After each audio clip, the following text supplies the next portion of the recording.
Hello students, welcome to my YouTube channel. तो आज इस वीडियो में हम लोग सीखेंगे फोर्स के इफ़ेक्ट। मीन्स अगर फोर्स किसी चीज़ पर, किसी ब्लॉक पर लग जाता है तो उससे क्या क्या इफ़ेक्ट उस पर होता है वो हम लोग सीखेंगे। तो सबसे पहले हम लोग देखते हैं कि अगर हम लोग फोर्स किसी ऐसी ब्लॉक पर, किसी ऐसी चीज़ पर लगाते हैं जो पहले से ही रेस्ट में हो, मीन्स वो पहले से ही अगर रुकी हुई है, तो अगर उस पर आप फोर्स लगाओगे तो क्या होगा। तो आप देखो, अगर हमारे पास यहाँ पर एक ब्लॉक है, ठीक है, अगर इस ब्लॉक को अगर आप देखते हो तो ये रेस्ट में है। अगर आप इस पर फोर्स लगाओगे तो ये मोशन में आ सकता है। मीन्स अगर यहाँ पे ये है, यहाँ पर इस तरीके से हम फोर्स लगाए तो ये क्या में आ गया, मोशन में आ गया। मीन्स आप जब किसी वस्तु पे फोर्स लगा देते हो तो वो अगर रेस्ट में है तो वो मोशन में आ जाएगा, ठीक है। तो इसको हम लोग लिख सकते हैं कि अगर कोई वस्तु रेस्ट में है तो आप उसे क्या में ला सकते हो, मोशन में ला सकते हो। सेकेंड, आप इसके अपोजिट भी देख सकते हो कि अगर कोई वस्तु पहले से अगर मोशन कर रहा होता है तो आप अगर उस पर फोर्स लगाओगे तो वो क्या में आ जाएगा, वो आ जाएगा रेस्ट में।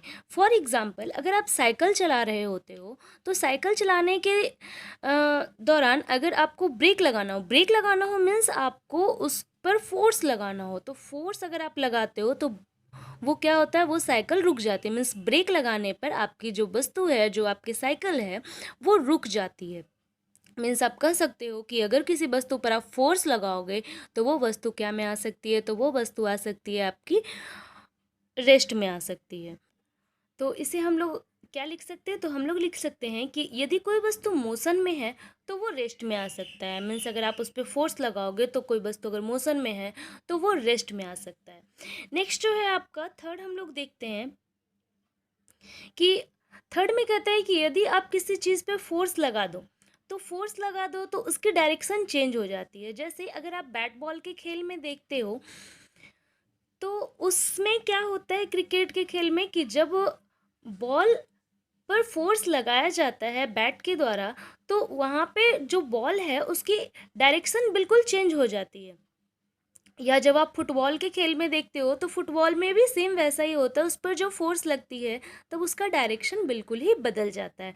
मीन्स आप कह सकते हो कि जब आप किसी वस्तु पर फोर्स लगाओगे तो फोर्स लगाकर उसकी डायरेक्शन को चेंज कर सकते। मीन्स आप इस तरीके से कह सकते हो कि किसी वस्तु पर फोर्स लगाकर उसकी गति की दिशा को बदली जा सकती है। नेक्स्ट जो आप अगर देखते हो तो किसी कोई भी अगर वस्तु अगर मोशन कर रही होती है तो उस पर फोर्स लगाओगे तो उसकी जो स्पीड है उस स्पीड को आप इंक्रीज भी कर सकते हो और डिक्रीज भी कर सकते हो। मीन्स आप उसको घटा भी सकते हो और उसकी स्पीड को बढ़ा भी सकते हो।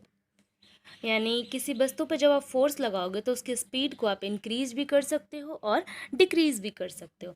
नेक्स्ट जो है वो आपका नेक्स्ट है, आप देखते होंगे कि जब आप किसी वस्तु पर फोर्स लगाते हो तब उसकी जो आकृति होती है वो बिल्कुल ही चेंज हो जाती है। जैसे अगर आप देखते हो कि गूथे हुए आटे पे अगर आप फोर्स लगाते हो तो उसकी आकृति बदली जा सकती है। या गीली मिट्टी पर अगर आप पैर रखते हो या उसको अपने हाथों से दबाते हो तो उसकी आकृति बदल जाती है।